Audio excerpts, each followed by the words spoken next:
Hello my dear friends, എല്ലാവർക്കും നക്ഷത്ര 1111ലേക്ക് സ്വാഗതം. അപ്പോൾ ഇന്ന് നമ്മൾ നോക്കാനായിട്ട് പോകുന്നത് നിങ്ങളുടെയും നിങ്ങളുടെ വ്യക്തിയുടെയും ഇപ്പോഴത്തെ എനർജീസ്, നിങ്ങളുടെ റിലേഷൻഷിപ്പിൽ എന്താണ് അവരെടുക്കുന്ന നെക്സ്റ്റ് ആക്ഷൻ, അതുപോലെ നിങ്ങളെക്കുറിച്ച് ഉള്ള അവരുടെ ചിന്തകൾ എന്തൊക്കെയാണ് എന്നാണ് ഇന്ന് നമ്മൾ നോക്കാനായിട്ട് പോകുന്നത്. അപ്പോൾ തീർത്തും ഇതൊരു ജനറൽ റീഡിംഗ് ആണ്. ജനറൽ റീഡിംഗ് ആയതുകൊണ്ട് തന്നെ എല്ലാവർക്കും ഒരുപോലെ റെസനേറ്റ് ആകണമെന്നില്ല. സോ ഇതിൽ പറയുന്ന കാര്യങ്ങൾ നിങ്ങളുടെ ലൈഫിലെ സിറ്റുവേഷനുമായിട്ട് മാച്ച് ചെയ്ത് വരുന്ന കാര്യങ്ങളാണ് എങ്കിൽ ഇതിലെ പോസിറ്റീവായ കാര്യങ്ങൾ നിങ്ങളുടെ ലൈഫുമായി കണക്റ്റ് ചെയ്ത് അട്രാക്റ്റ് ചെയ്യുക. അതുപോലെ തന്നെ ഇതൊരു ടൈംലെസ് റീഡിംഗ് ആണ്. ഈ വീഡിയോ നിങ്ങൾ എപ്പോഴാണോ കാണുന്നത് അപ്പോൾ മുതൽ നിങ്ങൾക്കിത് റെസനേറ്റ് ആകുന്നതാണ്.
അപ്പോൾ ഇവിടെ നിങ്ങളുടെ ഒരു എനർജി എന്ന് പറയുന്നത് വളരെ സ്ട്രോങ് ആയിട്ട് മുന്നോട്ട് പോയിക്കൊണ്ടിരിക്കുന്ന ഒരു അവസ്ഥയാണ്.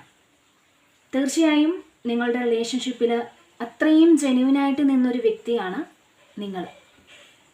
അതുകൊണ്ട് തന്നെ നിങ്ങളുടെ റിലേഷൻഷിപ്പിനകത്തും നിങ്ങൾ അത്തരത്തിൽ സത്യസന്ധമായ ഒരു പെരുമാറ്റവും കാര്യങ്ങളും ഒക്കെ തിരിച്ചും പ്രതീക്ഷിക്കുന്നുണ്ട്.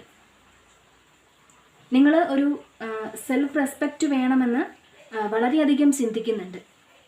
ഒരുപക്ഷെ നിങ്ങളെന്ന വ്യക്തി നിങ്ങൾക്ക് തന്നെ വാല്യൂ കൊടുക്കുന്ന ഒരു പേഴ്സൺ ആയിരിക്കാം. അതുപോലെ ഏതൊക്കെയോ കാര്യങ്ങളിൽ നിങ്ങൾ ക്ലാരിറ്റി ആഗ്രഹിക്കുന്നു എന്നാണ് ഇവിടെ കാണുന്നത്. അതായത് ഈ ഒരു പേഴ്സണിൽ നിന്നും പല കാര്യങ്ങളും അറിയാനായിട്ട് ആഗ്രഹിക്കുന്നുണ്ടാവാം. അപ്പോൾ അത്തരത്തിലൊരു എനർജിയാണ് എനിക്കിവിടെ കാണാൻ സാധിക്കുന്നത്. ശരിക്കും വളരെ ബോൾഡായിട്ട് തന്നെ നിങ്ങൾ മുന്നോട്ട് പോകുന്നു. ശരിക്കും പറഞ്ഞാൽ പുറമേ നിങ്ങൾ അങ്ങനെയാണെന്നുണ്ടെങ്കിലും ഈ ഒരു റിലേഷൻഷിപ്പിനോട് അത്രയും സ്നേഹം നിങ്ങൾക്കുള്ളതായിട്ട് കാണാം. പുറമേ കുറച്ച് ബോൾഡായിട്ട് നിങ്ങൾ പെരുമാറുന്നുണ്ടെങ്കിലും മാനസികമായിട്ട് ഈ ഒരു വ്യക്തിയെ നിങ്ങൾ ഒരുപാട് ഇഷ്ടപ്പെടുന്നുണ്ട്. ഈ ഒരു വ്യക്തിയെ നിങ്ങൾ ഈ വ്യക്തിക്ക് വേണ്ടി എന്തു ചെയ്യാനും ഒരു മനസ്സ് നിങ്ങൾക്കുണ്ട്. അതിനുവേണ്ടി നിങ്ങൾ എന്ത് ത്യാഗം ചെയ്യാനും നിങ്ങൾക്ക് ഒരു മടിയുമില്ലാത്തൊരു പേഴ്സണാണ്. ഒരുപക്ഷെ നിങ്ങൾ ഈ പേഴ്സണെ ഒരുപാട് കെയർ ചെയ്തിട്ടുണ്ടാവാം, അല്ലെങ്കിൽ ഒരുപാട് അഡ്വൈസ് കൊടുത്തിട്ടുണ്ടാവാം, അല്ലെങ്കിൽ എന്ത് ചെയ്ത് കൊടുക്കാനും മടിയില്ലാത്തൊരു വ്യക്തി ആയിരിക്കാം നിങ്ങൾ. ഒരുപക്ഷെ നിങ്ങൾ എത്രത്തോളം സ്നേഹമുണ്ടെങ്കിൽ പോലും അത് മനസ്സിൽ സൂക്ഷിക്കുന്ന ഒരു ആളായിരിക്കാം. പുറമേ കുറച്ച് സ്ട്രോങ് ആയിട്ട് നിൽക്കുന്ന ഒരു പേഴ്സൺ ആയിരിക്കാം നിങ്ങൾ. പുറമേ സ്നേഹവും കാര്യങ്ങളും ഒന്നും നിങ്ങൾ എക്സ്പ്രസ് ചെയ്യാത്ത വ്യക്തി ആയിരിക്കാം. അപ്പോൾ എങ്ങനെയാണെന്നുണ്ടെങ്കിലും നിങ്ങളുടെ ഒരു മൈൻഡ് നോക്കുവാണെങ്കിൽ ഒരുപാട് സ്നേഹമുള്ള, അല്ലെങ്കിൽ അവർക്ക് വേണ്ടിയിട്ട് എത്ര വിട്ടുവീഴ്ച ചെയ്യാനും തയ്യാറായിട്ടുള്ള വ്യക്തിയാവണം. കാരണം ഇവിടെ നിങ്ങളെ സംബന്ധിച്ച് പറയുകയാണെങ്കിൽ ഈ ഒരു റിലേഷൻഷിപ്പ് എന്ന് പറയുന്നത് നിങ്ങൾക്ക് അൾട്ടിമേറ്റ് ആണ്. അല്ലെങ്കിൽ ഈ ഒരു വ്യക്തിക്ക് പകരം വയ്ക്കാനായിട്ട് മറ്റാരും നിങ്ങളുടെ ലൈഫിലില്ല. അങ്ങനെ ആരെയും ആ ഒരു സ്ഥാനത്ത് കാണാൻ നിങ്ങൾക്ക് ആഗ്രഹവുമില്ല. അതുകൊണ്ട് തന്നെ പുറമേ നിങ്ങൾ അത്രയും ഗൗരവം കാണിച്ചാലും അല്ലെങ്കിൽ നിങ്ങളുടെ സ്വഭാവം അങ്ങനെയാണെങ്കിൽ പോലും മാനസികമായിട്ട് ഈ ഒരു റിലേഷൻഷിപ്പും ആ ഒരു പേഴ്സണെയും നിങ്ങൾ ആഗ്രഹിക്കുന്നുണ്ട്. മാത്രമല്ല നിങ്ങളെ ചുറ്റിപ്പറ്റി നിൽക്കുന്നവർക്ക് വേണ്ടി എന്ത് സഹായം ചെയ്തു കൊടുക്കാനും ഒരു മടിയുമില്ലാത്ത വ്യക്തിയാണ് നിങ്ങൾ. അതായത് ഇവിടെ നിങ്ങളെ ചുറ്റിപ്പറ്റി നിൽക്കുന്ന ആരെയും നിങ്ങൾ അവഗണിക്കില്ല. അവർക്ക് വേണ്ടിയിട്ട് എന്ത് ത്യാഗം ചെയ്യാനും നിങ്ങൾ തയ്യാറാണ്. മറ്റുള്ളവരെ സഹായിക്കാനായിട്ട് നിങ്ങൾക്ക് വളരെ വലിയൊരു മനസ്സ് തന്നെയുണ്ട്. അപ്പോൾ കറൻ്റ്ലി ഉള്ള നിങ്ങളുടെ ഒരു മാനസികാവസ്ഥ എന്ന് പറയുന്നത് ഈ ഒരു സ്നേഹം ഉള്ളിലൊളിപ്പിച്ച് നടക്കുന്ന ഒരു അവസ്ഥ തന്നെയാണ്. ഇതുപോലെ തന്നെ നിങ്ങളുടെ പേഴ്സൻ്റെ ഒരു എനർജി നോക്കുവാണെങ്കിൽ ഇവിടെ ഈ ഒരു വ്യക്തിയും വളരെ ബോൾഡായിട്ട് തന്നെ നിൽക്കുന്ന ഒരു അവസ്ഥയാണ് കാണുന്നത്. അതായത് നിങ്ങളെക്കാൾ ഒരുപടി മുന്നിലാണ് എങ്കിലേ ഉള്ളൂ. വളരെ സ്ട്രോങ് ആയിട്ടുള്ളൊരു പേഴ്സണെ തന്നെയാണ് ഇവിടെ കാണാൻ സാധിക്കുന്നത്. അതുമാത്രമല്ല എല്ലായിടത്തും കൂടുതലൊരു പരിഗണന കിട്ടണമെന്ന് ആഗ്രഹിക്കുന്ന ഒരു വ്യക്തിയായിരിക്കാം. എവിടെയാണെങ്കിൽ പോലും അവർക്കൊരു ഇമ്പോർട്ടൻസ് വേണമെന്ന് ചിന്തിക്കുന്ന ഒരു വ്യക്തി. അതുപോലെ തന്നെ ഈ ഒരു വ്യക്തി ആഗ്രഹിച്ച കാര്യങ്ങൾ നേടിയെടുക്കാനായിട്ട് ഏതറ്റം വരെയും പോകാനായിട്ട് മടിയില്ലാത്ത ഒരു ആളായിരിക്കാം. ഇപ്പോൾ ഇവർക്ക് സ്നേഹമാണെങ്കിൽ അങ്ങേയറ്റം അവർ സ്നേഹം പ്രകടിപ്പിച്ചെന്ന് വരാം.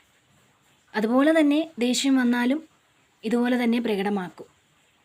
അപ്പോൾ കറൻ്റ്ലി ഈ വ്യക്തിക്ക് നിങ്ങളോടുള്ള ഒരു സമീപനം നോക്കുവാണെങ്കിൽ ഒരു ഡിസ്റ്റൻസ് ആണിവിടെ കാണാൻ സാധിക്കുന്നത്. അതായത് ഒരു ഡിസ്റ്റൻസ് ഇട്ട് മാറി നിൽക്കുന്ന ഒരു അവസ്ഥയാണ്. വളരെ സൈലൻ്റായിട്ടിരിക്കുന്ന ഒരു അവസ്ഥയാണ്. ഒരു പക്ഷേ നിങ്ങൾ എന്തെങ്കിലും കാര്യങ്ങളെക്കുറിച്ച് ക്ലാരിറ്റി ചോദിച്ചിട്ടുണ്ടാവാം. അപ്പോൾ എന്താണെങ്കിലും കൂടുതലായിട്ടും ഈ പേഴ്സൻ്റെ കാര്യങ്ങൾ അറിയാനായിട്ട് സമ്മതിക്കാത്ത ഒരു അവസ്ഥ, അതായത് ഒരു ഗ്യാപ്പ് ഇട്ടിരിക്കുന്ന ഒരു അവസ്ഥയെ തന്നെയാണ് ഈ വ്യക്തിയെ കാണുന്നത്. അതായത് ഈ വ്യക്തിയായിട്ട് തന്നെ നിങ്ങളുടെ റിലേഷൻഷിപ്പിൽ ഇട്ടിരിക്കുന്ന ഒരു ഡിസ്റ്റൻസ് ആണ് എന്നുള്ളതാണ്. ചിലർക്കിത് നോ കോണ്ടാക്റ്റ് ആയിരിക്കാം, മറ്റു ചിലർക്കിത് ലെസ് കോണ്ടാക്റ്റ് ആയിരിക്കാം. അതുപോലെ തന്നെ ഈ ഒരു പേഴ്സൺ നിങ്ങൾ പറയുന്ന ഒരു കാര്യങ്ങളും അംഗീകരിക്കാത്ത ഒരു അവസ്ഥയുണ്ടാവാം. അതായത് സ്വന്തം ഇഷ്ടത്തിനും താല്പര്യത്തിനും മാത്രം മുന്നോട്ട് പോകുന്ന ഒരു എനർജിയാണ്. ഒരുപക്ഷെ ഒരു ഫ്രീഡം ആഗ്രഹിക്കുന്ന ഒരു പേഴ്സൺ ആയിരിക്കാം. അത് മാത്രമല്ല ഈ ഒരു പേഴ്സൺ വളരെയധികം ഈഗോ ഉള്ളതായിട്ട് കാണുന്നുണ്ട്. ചിലപ്പോൾ ഇവരുടെ ഒരു ക്യാരക്ടർ അങ്ങനെ ആയിരിക്കാം. അതായത് വളരെ ഇൻഡിപെൻഡൻ്റായിട്ട് നിൽക്കുവാൻ ആഗ്രഹിക്കുന്ന ഒരു വ്യക്തിയായിരിക്കാം. അതുപോലെ തന്നെ ഈ ഒരു റിലേഷൻഷിപ്പ് എന്ന് പറയുന്നത് അത് ഏത് തരത്തിലുള്ള ബന്ധമാണെങ്കിലും ഒരു ലോങ് ടൈം റിലേഷൻഷിപ്പാണ്.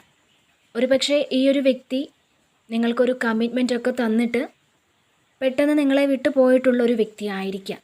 അല്ലെങ്കിൽ ചിലപ്പോൾ ഇവരുടെ ക്യാരക്ടറിന് പെട്ടെന്നൊരു മാറ്റം വന്നിട്ടുണ്ടാവാം. ഒരു പക്ഷേ നിങ്ങളോട് ഇത്രയും നാൾ പെരുമാറിയത് എങ്ങനെയാണോ അതിന് പെട്ടെന്നൊരു മാറ്റം സംഭവിച്ചിരിക്കാം. ഒരു പക്ഷേ അതിനായിരിക്കാം നിങ്ങൾ ക്ലാരിറ്റി ചോദിച്ചിട്ടുള്ളത്, അല്ലെങ്കിൽ മറ്റേതെങ്കിലും കാര്യത്തിനാവാം.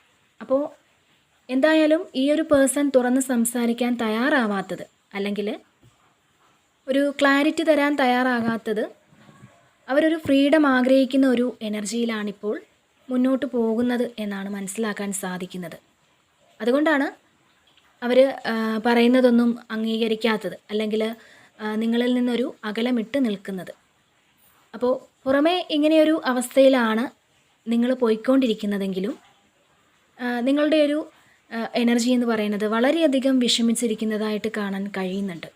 അതായത് നിങ്ങളുടെ സ്വസ്ഥത നഷ്ടപ്പെട്ട ഒരു അവസ്ഥ. ഈ ഒരു റിലേഷൻഷിപ്പിനെക്കുറിച്ചോ ഈ ഒരു വ്യക്തിയെക്കുറിച്ചോ ആലോചിക്കുമ്പോൾ നിങ്ങൾക്ക് സ്വസ്ഥമായിട്ട് ഉറങ്ങാൻ കഴിയുന്നില്ല. അങ്ങനെ ഒരു അവസ്ഥ നിങ്ങൾക്കുണ്ട്. അത്രയധികം പെയിൻഫുള്ളായിട്ടുള്ളൊരു സിറ്റുവേഷനിൽ കൂടി ആയിരിക്കാം നിങ്ങളിപ്പോൾ കടന്നു പോകുന്നത്. പക്ഷേ തീർച്ചയായിട്ടും ഇവിടെ വ്യക്തമാകുന്ന ഒരു കാര്യം, നിങ്ങളിപ്പോൾ ഒരു വെയിറ്റിംഗ് എനർജിയിലൂടെയാണ് മുന്നോട്ട് പോകുന്നത്. പുറമേ നിങ്ങൾ മറ്റുള്ളവരെ ബോധ്യപ്പെടുത്താൻ വളരെ ധൈര്യത്തോടെ നിൽക്കുന്നുണ്ടെങ്കിലും ഉള്ളുകൊണ്ട് നിങ്ങളിവിടെ കരയുവാണ് എന്നുള്ളതാണ് ഇവിടെ കാണാൻ സാധിക്കുന്നത്. തീർച്ചയായും നിങ്ങളിങ്ങനെയൊരു അവസ്ഥയിലാണെങ്കിൽ പോലും ഈ ഒരു വ്യക്തിയുടെ പുറകെ കെഞ്ചി നടക്കുന്ന ഒരു എനർജി അല്ല കാണുന്നത്. നിങ്ങളുടെ വിഷമം നിങ്ങളുടെ ഉള്ളിലിരിക്കുന്നു എന്നുള്ളതാണ്. ചിലപ്പോൾ ഇന്ന് ശരിയാകും, നാളെ ശരിയാകും എന്നൊരു പ്രതീക്ഷയിലായിരിക്കാം നിങ്ങളിരിക്കുന്നത്. ഇവിടെ ഒരു തേർഡ് പാർട്ടി എനർജി കാണുന്നുണ്ട്. അതായത് ഇവരെ അവരുടെ അടുത്തേക്ക് വരയ്ക്കാൻ ആ ഒരു തേർഡ് പാർട്ടി ശ്രമിക്കുന്നുണ്ടാവാം, അവരുടേതാക്കാൻ ശ്രമിക്കുന്നുണ്ടാവാം.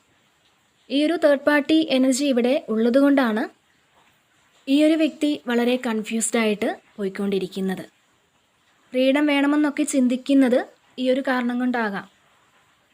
അപ്പോൾ എല്ലാവർക്കും ഇത് റിലേഷൻഷിപ്പ് ആയിരിക്കില്ല ഈ ഒരു തേർഡ് പാർട്ടിയായിട്ട് നിൽക്കുന്നത്. ചിലർക്കിത് ഫാമിലി ആയിരിക്കാം, മറ്റു ചിലർക്ക് ഫ്രണ്ട്സ് ആയിരിക്കാം. അപ്പോൾ ഫ്രണ്ട്സിൻ്റെയൊക്കെ ഒരു ഇൻവോൾവ്മെൻ്റ് എന്ന് പറയുമ്പോൾ നിങ്ങളുടെ റിലേഷൻഷിപ്പിൽ എന്തെങ്കിലും തെറ്റിദ്ധാരണ വരുത്താൻ സാധ്യതയുണ്ട്. അവരായിട്ട് തന്നെ എന്തെങ്കിലും തെറ്റിദ്ധാരണ ഉണ്ടാക്കും. അപ്പോൾ എങ്ങനെയാണെന്നുണ്ടെങ്കിലും നിങ്ങളുടെ പേഴ്സൺ ഇപ്പോൾ ഒരു ഡിസ്റ്റൻസ് ഇട്ട് നിൽക്കുകയാണെങ്കിലും നിങ്ങളെ വാച്ച് ചെയ്യുന്നുണ്ട്. ഒരുപക്ഷെ അവർ അങ്ങനെ പുറമേ നിങ്ങളെ മൈൻഡ് ചെയ്യാത്ത പോലെയൊക്കെ നിൽക്കുന്നുണ്ടെങ്കിൽ, നിങ്ങൾക്ക് അങ്ങനെ തോന്നുന്നുണ്ടെങ്കിൽ പോലും തീർച്ചയായിട്ടും നിങ്ങളെ രഹസ്യമായി വാച്ച് ചെയ്യുന്നുണ്ട്. പ്രത്യക്ഷത്തിൽ വളരെ സൈലൻ്റായിട്ട് പോകുന്ന അവസ്ഥയായിരിക്കാം. അല്ലെങ്കിൽ നിങ്ങൾ എന്ത് ചെയ്യുന്നു എന്ന് അറിയാൻ പോലും താല്പര്യം കാണിക്കാതെ പുറമേ പ്രത്യക്ഷത്തിൽ നിൽക്കുന്നുണ്ടെങ്കിൽ പോലും അവർ നിങ്ങളെ വാച്ച് ചെയ്യുന്നുണ്ട് എന്നുള്ളതാണ് ഇവിടെ കാണാൻ സാധിക്കുന്നത്. ഒരുപക്ഷെ തേർഡ് പാർട്ടി ഇവരുടെ മനസ്സിലുണ്ടാക്കിയെടുത്ത ചില തെറ്റിദ്ധാരണകൾ കൊണ്ടായിരിക്കാം ഇവരൊരു ഗ്യാപ്പ് ഇട്ടിരിക്കുന്ന ഒരു അവസ്ഥ വന്നിരിക്കുന്നത്. അപ്പോൾ ഈ ഒരു റിലേഷൻഷിപ്പ് ഹോൾഡ് ചെയ്ത് നിർത്തണം എന്നൊരു ആഗ്രഹം ഈ വ്യക്തിക്കുണ്ട്. അതുകൊണ്ട് തന്നെ എന്തെങ്കിലും തരത്തിലുള്ള കണ്ടീഷൻസോ കാര്യങ്ങളോ മുൻനിർത്തി നിങ്ങളെ സമീപിക്കാനുള്ള സാധ്യതയുണ്ട്. ഇത് ചിലപ്പോൾ വളരെ കുറച്ച് വ്യക്തികൾക്ക് മാത്രമായിരിക്കും റെസനേറ്റ് ആവുന്നത്. അപ്പം എത്രത്തോളം നിങ്ങൾക്ക് റെസനേറ്റ് ആയിട്ടുണ്ട് എന്നുള്ളത് കമൻറ്റ് ചെയ്യുക. അപ്പോൾ ഇതാണ് ഇന്നത്തെ റീഡിങ്. ഈ ഒരു റീഡിങ് നിങ്ങൾക്ക് ഇഷ്ടമായിട്ടുണ്ടെങ്കിൽ നിങ്ങൾ ഈ ചാനൽ കൂടി സപ്പോർട്ട് ചെയ്യാൻ മറക്കരുത്. വീണ്ടും മറ്റൊരു വീഡിയോയിലൂടെ കാണാം. നന്ദി.